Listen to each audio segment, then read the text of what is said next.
വിവാദങ്ങൾക്കൊക്കെയുടെ മുഖ്യമന്ത്രിയുടെ principal secretary ആയിട്ട് രത്തൻ കേൽക്കർ ചുമതലയേറ്റിരിക്കുകയാണ്. ഇതിലെന്തെങ്കിലും ഒരു പ്രശ്നമുണ്ടോ? ഇപ്പം രാഹുൽ ഗാന്ധിയൊക്കെ കാപട്യക്കാരനാണ്, കള്ളനാണെന്നൊക്കെ പറഞ്ഞാണ് ഇപ്പോൾ സി പി എമ്മും ബി ജെ പി ഒക്കെ പല രീതിയിലുള്ള വിമർശനങ്ങൾ ഉന്നയിക്കുന്നത്. രത്തൻ കേൽക്കറിന് ഇപ്പോൾ സാധാരണ ലെവലിൽ ഒരു കൂൾ ഓഫ് ടൈം ഒക്കെ കഴിഞ്ഞിട്ട് എടുത്തു നോക്കുകയാണെങ്കിൽ വലിയ പ്രശ്നമുണ്ടാവില്ല. പക്ഷേ ഇതിൻ്റെ പ്രധാന പ്രശ്നം കിടക്കുന്നത് വെസ്റ്റ് ബംഗാളിലെ ചില അഭിപ്രായങ്ങളിലാണ്. വെസ്റ്റ് ബംഗാളിൽ അവിടുത്തെ ഇതുപോലെ തന്നെ ചീഫ് ഇലക്ടറൽ ഓഫീസറായിരുന്ന മനോജ് അഗർവാളിനെ എടുത്തിട്ട് ഒറ്റയടിക്ക് ചീഫ് സെക്രട്ടറി ആക്കിയിട്ടുണ്ട് അവിടുത്തെ സുവേന്ദു അധികാരി. അപ്പോൾ സുവേന്ദു അധികാരി ചീഫ് സെക്രട്ടറി ആക്കിയത് കുഴപ്പമില്ല എന്നാണ് കോൺഗ്രസ് പറയുന്നതെങ്കിൽ ഇവിടെയും കുഴപ്പമില്ല.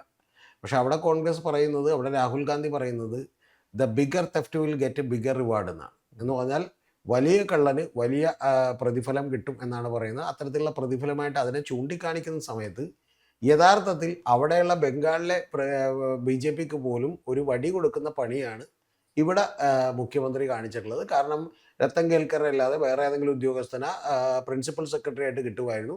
പ്രിൻസിപ്പൽ സെക്രട്ടറി എന്ന് പറയുന്നത് ഏറ്റവും ടോപ്പ് മോസ്റ്റ് അതിലുള്ള ജോലിയാണ്. യഥാർത്ഥത്തിൽ ചീഫ് സെക്രട്ടറി ആക്കിയില്ല എന്നൊക്കെ നമുക്ക് വേണമെങ്കിൽ പേരിന് പറയാം. പക്ഷേ ചീഫ് സെക്രട്ടറി പോലുള്ള നിർദ്ദേശം, മുഖ്യമന്ത്രിയുടെ നിർദ്ദേശം പോകുന്നത് പ്രിൻസിപ്പൽ സെക്രട്ടറിയുടെ കയ്യിലാണ്. അപ്പോൾ അത്തരത്തിലാക്കിയതിനൊരു അഭംഗിയുണ്ട് എന്നുള്ള കാര്യത്തിൽ ഒന്നും ഒരു സംശയമില്ല. പിന്നെ കുറച്ച് കഴിയുമ്പോൾ കുറച്ചുകൂടി കൂടുതൽ വിവരങ്ങളൊക്കെ പുറത്തു വരും എന്നാണ് ഞാൻ വിചാരിക്കുന്നത്. ഞാനടക്കം അതിൻ്റെ ചില അന്വേഷണങ്ങളിലാണ്. കാരണം ഇതിൻ്റെ പിന്നിൽ ചില കോർപ്പറേറ്റ് ഹൗസുകളുടെ വലിയ താല്പര്യമുണ്ട് എന്നുള്ളതാണ് ഞാൻ വിചാരിക്കുന്നത്. അത് ഈ പറയുന്ന രത്തൻ കേൽക്കറിനെ പോലെയുള്ള ആളുകളാക്കാൻ വേണ്ടി. അല്ലെങ്കിൽ എന്തിനാണ് ചീഫ് ഇലക്ടറൽ ഓഫീസറെ ധൃതി പിടിച്ച് ഇതാക്കുന്നത്? പ്രത്യേകിച്ചും ജനത്തിന് സംശയിക്കാൻ തോന്നുന്ന വലിയൊരു കാര്യം കൂടിയുണ്ട്. കാരണം ഒരു ഡസനിലധികം മന്ത്രിമാർ തോക്കുമെന്ന് പറഞ്ഞു, 13 മന്ത്രിമാർ തോറ്റു. അതുപോലെ തന്നെ 100-ലധികം സീറ്റ് കിട്ടുമെന്ന് പറഞ്ഞു, ഇതൊക്കെ കിട്ടി. അപ്പോൾ ഇത്തരം കാര്യങ്ങളും ഈ പറയുന്ന പോലെ കേൽക്കറുടെ നിയമനവുമായിട്ട് എന്തെങ്കിലും ബന്ധമുണ്ടോ എന്ന് ബംഗാളിൽ രാഹുൽ ഗാന്ധിക്കുള്ള സംശയം തന്നെ ഇവിടെ പ്രതിപക്ഷത്തിന് ഉയർത്താനുള്ള അവകാശമുണ്ടല്ലോ. അതെന്ത് ചെയ്യും? അപ്പോൾ അതിനെ വെറുതെ നേരിടേണ്ടി വരും. പിന്നെ ഗൗതം അറിയേണ്ടത് ഇത് മാത്രമല്ല. ഇപ്പം നിരവധി ഡിപ്പാർട്ട്മെൻറ്റുകളിൽ നിന്നുള്ള ആളുകളെ പലപ്പോഴും മാറ്റുകയും പുതിയ ഉദ്യോഗസ്ഥന്മാരെ വെക്കുകയും ചെയ്തിട്ടുണ്ട്. അതുപോലും മന്ത്രിമാരടക്കമുള്ള ആളുകൾക്ക് വലിയ വിമർശനമുണ്ട് എന്നുള്ളതാണ് നമുക്കറിയാൻ കഴിയുന്നത്. അപ്പോൾ അതുകൊണ്ട് ഇത് തീർച്ചയായിട്ടും ചെറിയ പ്രശ്നമുള്ളൊരു കാര്യം തന്നെയാണ്. പക്ഷേ CPM ഇപ്പോൾ ആദ്യം പറഞ്ഞിട്ടുണ്ട്, പക്ഷേ CPM പോലും ഇത് ആഞ്ഞടിച്ചിട്ടില്ല.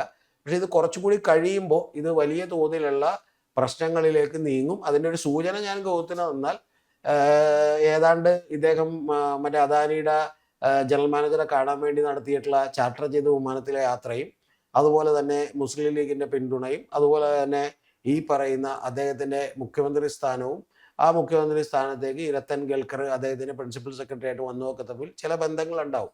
അത് കുറച്ച് കഴിയുമ്പോൾ പുറത്തേക്ക് വരും. ഇതിനെ കണക്ട് ചെയ്യുന്ന എങ്ങനെയാണ്? ഇപ്പോൾ ചാർട്ടേഡ് വിമാനം, NDA നേതാവ്, പിന്നെ വന്ദേ മാതരം മുഴുവൻ പാടുന്നു രത്തൻ കേൽക്കർ, മേനോൻ. അപ്പോൾ ഇതെല്ലാം കൂടി കണക്ട് ചെയ്യുമ്പോഴത്തേക്കും എന്തുണ്ട്, ചില താല്പര്യങ്ങളുണ്ട്. ആ താല്പര്യങ്ങളുടെ ഭാഗമായിട്ട് തന്നെയാണ് ഇതൊക്കെ സംഭവിക്കുന്നത്, അല്ലാതെ വെറുതെ സംഭവിക്കുന്നത്. ആരോ പിന്നിലുണ്ട്. പിന്നിലൊക്കെ ഉള്ളത് ആരാണെന്നൊക്കെ അധികം താമസിയാതെ പുറത്തു വരും. ഞാൻ തന്നെ പുറത്തു വിടും. അപ്പം അതുകൊണ്ട് ഇത് എന്ത് ചെയ്യാനിരിക്കുകയാണ്, ഗൗതം അറിയേണ്ടത് വലിയ തോതിൽ ഇത് വരാനിരിക്കുകയാണ്. അതിൽ കേരളത്തിൽ വലിയ ബിസിനസ് താല്പര്യങ്ങളുള്ള വലിയ ഗ്രൂപ്പുകളൊക്കെ ഇതിൻ്റെ പുറകിലുണ്ട്. അപ്പോൾ അവരുടെയൊക്കെ ചില സമ്മർദ്ദങ്ങൾക്ക് വഴിപ്പെട്ടുകൊണ്ടാണ് ഇത്തരത്തിലുള്ള നിയമനങ്ങൾ പോലും നടത്തുന്നത്. അപ്പോൾ അതിൻ്റെയൊക്കെ ഭാഗമായിട്ടാണ് ഇപ്പോൾ ചില വകുപ്പുകൾ പോലും അദ്ദേഹം ഏറ്റെടുത്തിട്ടുള്ളത്. ധനം, അതുപോലെ തന്നെ ലോ, ഫിഷറീസ് മുസ്ലിം ലീഗിന് വിട്ടുകൊടുത്തത്, ഇതൊക്കെ തമ്മിൽ ചില ബന്ധങ്ങളുണ്ട്. പൈസ വേണ്ടേ? ഏതാ പൈസ കണ്ടെത്തണമല്ലോ. കുറെ പ്രഖ്യാപനങ്ങളൊക്കെ നടത്തിയിട്ടുണ്ട്. പൈസ സ്വാഭാവികമാണല്ലോ. അല്ല, പൈസ കണ്ടെത്തുക എന്ന് പറഞ്ഞാൽ സ്വാഭാവികമായിട്ട് അല്ലെങ്കിൽ പൈസ കണ്ടെത്തണം. ഇപ്പം ഇന്ന് തന്നെ കേരളത്തിൻ്റെ ട്രഷറിയിൽ 5492 കോടി രൂപ പണമായി ലിക്വിഡ് ക്യാഷായി നീക്കി വെച്ചിട്ടാണ് മറ്റേ ഗവൺമെന്റ് പോയേക്കണത്. അതല്ലാതെ അവിടെ പൂച്ച വെറ്റ് കിടക്കാണ് എന്നൊക്കെ പറയുന്നതിലൊന്നും അർത്ഥമില്ല. ഇങ്ങോട്ട് ഇപ്പൊ വ്യവസായികളൊന്നും വേണ്ടെന്ന് വെച്ച് കഴിഞ്ഞാല്, വ്യവസായങ്ങളൊന്നും വേണ്ടെന്ന് കോർപ്പറേറ്റുകളും വേണ്ടെന്ന് പറഞ്ഞു കഴിഞ്ഞാല്, വ്യവസായങ്ങളും കോർപ്പറേറ്റുകളൊന്നും വേണ്ടെന്ന് പറയുന്നില്ല ഗൗതം. യഥാർത്ഥത്തിൽ വ്യവസായങ്ങളും കോർപ്പറേറ്റുകളൊക്കെ നമുക്ക് വേണം. പക്ഷെ അവരുടെ നിയന്ത്രണത്തിലേക്ക് ഒരു ഗവൺമെന്റ് പോകരുത്. പകരം അവരെ നിയന്ത്രിക്കാനാണ് ഗവൺമെന്റ് ഉള്ളത്. അത്രയുള്ള വ്യത്യാസം. ഇന്ത്യയിൽ ഇപ്പോൾ നാളെ ഗൗതം ഇവിടെ 10,000 കോടി മുടക്കാമെന്ന് പറഞ്ഞു തന്നാൽ, ഞാൻ മുഖ്യമന്ത്രിയാണെങ്കിൽ ഗൗതം ഇവിടെ എങ്ങനെയാണെന്ന് മുടക്കുന്നത്, ആ മുടക്കുന്നതോടുകൂടി ഇവിടുത്തെ മണ്ണടിച്ചു പോകുന്നുണ്ടോ, ഇവിടുത്തെ കടലടിച്ചു പോകുന്നുണ്ടോ, ഇവിടുത്തെ വേറെ എന്തെങ്കിലും കുഴപ്പങ്ങൾ ഉണ്ടാക്കുന്നുണ്ടോ എന്ന് നോക്കാനാണ് എന്നെ ചുമതലപ്പെടുത്തിയേക്കണം. അല്ലാതെ ഗൗതം വന്നിട്ട് എന്ത് ചെയ്തോളൂ, ഇവിടെ മുഴുവൻ എടുത്തിട്ട് പോയിക്കോളൂ, ഞാനിവിടെ കണ്ണുടച്ചിരിക്കാന്ന് പറയാൻ വേണ്ടിയല്ലേ വികസനം എന്ന് പറയുന്നത്. ഈ വികസനത്തെക്കുറിച്ച് നമുക്ക് വലിയൊരു സങ്കല്പം കൂടിയുണ്ട്. ഇപ്പോൾ BS അച്യുതാനന്ദൻ ഗവൺമെന്റ് വന്നപ്പോൾ അപ്പോൾ ആ വികസനം ഇപ്പം നമ്മുടെ സ്മാർട്ട് സിറ്റി വരാൻ വേണ്ടി പ്രൊജക്ട് ഉണ്ടായിരുന്നു. ടീകോമാണ് പ്രൊജക്ട് കൊണ്ടുവന്നത്. അപ്പോൾ ടീകോം പ്രൊജക്ട് കൊണ്ടുവന്നപ്പോൾ അന്ന് എന്താ ഉമ്മൻചാണ്ടി ഗവൺമെന്റ് ചെയ്യാൻ പോയത് ഗൗതത്തിന് അറിയോ? നമ്മുടെ ഇവിടെ മര്യാദക്കാർക്ക് ഇൻഫോ പാർക്ക് കൂടി അവർക്ക് കൊടുക്കാൻ തീരുമാനിച്ചു. എന്തിന്? അപ്പോൾ അതിനുശേഷം ശരിക്കും VS അച്യുതാനന്ദൻ വന്നപ്പോൾ വികസനം വേണ്ടെന്നല്ല പറഞ്ഞത്. VS അച്യുതാനന്ദൻ പറഞ്ഞാൽ ഇൻഫോ പാർക്ക് എന്ത് ചെയ്യാൻ പറ്റില്ല, വിട്ടുതരാൻ പറ്റില്ല. ഇൻഫോ പാർക്ക് എടുക്കാതെ അവർ ടീകോ തുടങ്ങി. ആ തുടങ്ങിയതിൻ്റെ പ്രശ്നം നമ്മളിപ്പോഴും കണ്ടു. അതിപ്പോഴും റിയൽ എസ്റ്റേറ്റ് കമ്പനിയാണ്. സ്മാർട്ട് സിറ്റി പൂർണ്ണാർത്ഥത്തിൽ അതിപ്പോഴും പ്രവർത്തനം ആരംഭിച്ചിട്ടില്ല. അപ്പോൾ അതുകൊണ്ട് ഗൗതം പറയേണ്ടത് അങ്ങനെ റെഗുലേറ്റ് ചെയ്യപ്പെടണം വികസനങ്ങൾ. ആ വികസനം എന്നത് മര്യാദക്കായിരിക്കണം, അത്രേ ഉള്ളൂ. VD സതീശന്റെ RSS ബന്ധാണോ മറനീക്കി പുറത്തു വരുന്നത്? ഇതിൽ ഗൗതം ഈ ഭരണത്തിലേറുന്നവരെ സംബന്ധിച്ചിടത്തോളം RSS ആണോ സംഘപരിവാറാണോ ഇത്തരം ബന്ധങ്ങളൊന്നുമില്ല. ഇതിൻ്റെയൊക്കെ പിന്നിലുള്ള വളരെ കണക്റ്റഡ് ആയിട്ടുള്ളൊരു ബന്ധം എന്ന് പറയുന്നത് കോർപ്പറേറ്റുകളായിട്ടാണ്. അവരാണ് കാര്യങ്ങളൊക്കെ തീരുമാനിക്കുന്നത്. അല്ലാതെ ഇതിൻ്റെ പിന്നിൽ യഥാർത്ഥത്തിൽ പല മന്ത്രിമാരിയിരിക്കുന്നു, മുഖ്യമന്ത്രിമാരിയിരിക്കുന്നു, അവർക്ക് ഏതെങ്കിലും രാഷ്ട്രീയ പ്രത്യയശാസ്ത്രങ്ങളോട് ഭയങ്കരമായിട്ടുള്ള വിധേയത്വമോ ഒന്നും സത്യത്തിൽ ഇല്ല.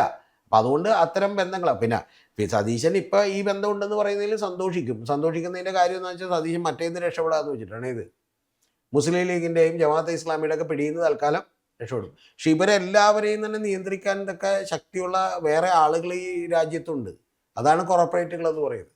അവർക്ക് അവരുടേതായിട്ടുള്ള നിലപാടുകളും അതുപോലെ അവരുടെ ബിസിനസ്സുകളൊക്കെ നടന്നു കിട്ടിയാൽ മതി. അവർക്ക് ആരധികാരത്തിൽ ഇരുന്നാലും കുഴപ്പമില്ല. അവർക്ക് ആരാണോ ഏറ്റവും ഫേവറബിൾ ആയിട്ടുള്ളത് അവരെയാണ് പലപ്പോഴും അധികാരത്തിൽ കയറ്റുന്നത്. അത് എല്ലാ രാഷ്ട്രീയ പാർട്ടികൾക്കകത്തും അത്തരത്തിലുള്ള ഇൻഫ്ലുവൻസുകളുണ്ട്. കുറച്ച് കുറവുള്ളത് ഇടതുപക്ഷമൊക്കെ ഭരിക്കുമ്പോഴാണ്. കാരണം അത്രത്തോളം ഇൻഫ്ലുവൻസ് ചെലുത്തൽ എളുപ്പമുള്ള കാര്യമില്ല. ഇപ്പം നമ്മൾ ഇലക്ട്രൽ ബോണ്ടിൻ്റെ കാര്യം എടുത്തു നോക്കിയാൽ തന്നെ ഇലക്ട്രൽ ബോണ്ടിൽ നിന്ന് പണം മേടിക്കാത്തതാകെ ഇടതുപക്ഷം മാത്രമാണ്. നവയുഗ കൺസ്ട്രക്ഷൻസ് എന്നൊക്കെ പറയുന്ന സ്ഥലങ്ങളിൽ നിന്ന് ചില 30 ലക്ഷം 50 ലക്ഷം ഒക്കെ എന്ത് ചെയ്തിട്ടുണ്ട് കേട്ടോ, സംഭാവനയൊക്കെ മേടിച്ചിട്ടുണ്ട്. പക്ഷെ അത് സംഭാവനയാണ്. പക്ഷേ അതുകൊണ്ടിട്ട് അവർക്ക് വെച്ചൊന്നും ഉണ്ടാവില്ല, മിണ്ടാതിരിക്കാൻ വേണ്ടി കൊടുത്തേക്കണം. പക്ഷേ ബാക്കി ഇലക്ട്രൽ ബോണ്ട് വഴി പണം മേടിക്കാത്ത ഒരേ ഒരു പ്രസ്ഥാനം അതാണ്. അപ്പം ഞാൻ പറഞ്ഞു വന്നത് അത്തരത്തിലുള്ള പല കാര്യങ്ങളും ഉണ്ടാവും. രത്തൻ കേൽക്കറെ യഥാർത്ഥത്തിൽ ഇത്ര തിരക്ക് പിടിച്ച് ഈ മുഖ്യമന്ത്രി എടുത്തു വെക്കേണ്ട ഒരു ആവശ്യം ഉണ്ടായിരുന്നില്ല. സത്യത്തിൽ അദ്ദേഹത്തെ എടുത്തു വെക്കണമെന്നുണ്ടെങ്കിൽ പോലും ഞാൻ പറഞ്ഞ ഒരു 3 മാസം 4 മാസം ഏതെങ്കിലും ഡിപ്പാർട്ട്മെന്റിൽ ഇരുത്തിയിട്ട് ഒരു കൂൾ ഓഫ് ടൈം കൊടുത്തതിന് ശേഷം അത് കഴിയുമ്പോഴത്തേക്കും എന്ത് ചെയ്യാം, എടുത്തു വെക്കാം. ഈ തലവേദന ഉണ്ടാവില്ല. ഇപ്പം എന്താ പ്രശ്നം എന്നറിയാമോ? ഇപ്പം ഗൗതം നാഷണൽ ലെവലിൽ രാഹുൽ ഗാന്ധി ഉയർത്തിയിട്ടുള്ള ഒരു വാദത്തെ ഉടനെ തന്നെ പൊളിച്ചുകളയാണ്. എന്താ പൊളിക്കണത്? വോട്ട് ചോരി. ആ വോട്ട് ചോരി എന്ന് പറയുന്ന വാദത്തെ. അപ്പം നിങ്ങൾ അവിടെ കേരളത്തിൽ ഇത് തന്നെയല്ലേ നിങ്ങളും ചെയ്തേക്കണം എന്നുള്ള ചോദ്യമാണ് തന്നെ. മനസ്സിലായി? അപ്പം അതിന് ഉത്തരവില്ല. ഇപ്പം ഈ രാഹുൽ ഈശ്വർ എന്ന് പറയുന്ന രാഹുൽ ഈശ്വർ അല്ല, രാഹുൽ മാങ്കൂട്ടത്തിൻ്റെ ഇഷ്യൂ തന്നെ വരുമ്പോൾ BJPയും നമ്മുടെ നാഷണൽ ചാനലുകൾ പറഞ്ഞെടുത്ത് വലിയ തോതിൽ അവിടെ ആഘോഷിച്ചു. എന്താണെന്നറിയാമോ? കോൺഗ്രസിനെ നയിക്കുന്നത് 2 രാഹുലാണെന്ന് പറഞ്ഞു. അപ്പം ഞാൻ പറയുന്നത് അങ്ങനെ ഒരു വടി ഇവർ കൈ കൊടുക്കാൻ പാടില്ലാത്ത സമയമാണിത്. അതാണ് അതിൻ്റെ പ്രശ്നം. അപ്പം ഹൈക്കമാൻഡ് പോലും, ഞാൻ മനസ്സിലാക്കുന്ന പ്രകാരം ഹൈക്കമാൻഡ് പോലും ഇതിൽ അസംതൃപ്തരാണ്. കാരണം ഇത്ര തിരക്ക് പിടിച്ച് രത്തം കേൾക്കൽ എടുത്തു വെക്കേണ്ട ആവശ്യമില്ല. ഒന്ന്. രണ്ടാമത്തത് ഇനി ഗൗതം അടുത്തത് നാളെയൊക്കെ വാർത്ത വരാൻ പോകുന്ന ഒരു കാര്യം കൂടി പറയാം.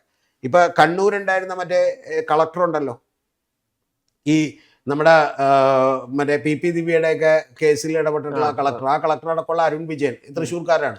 അദ്ദേഹത്തോടൊക്കെ വലിയ പോസ്റ്റുകൾ കൊടുത്ത് ഈ ഗവൺമെന്റ് എടുത്തു വെച്ചിട്ടുണ്ട്. അതൊക്കെ തന്നെ മന്ത്രിമാരോട് കൺസൾട്ട് ചെയ്യാതെയാണ് പലതും.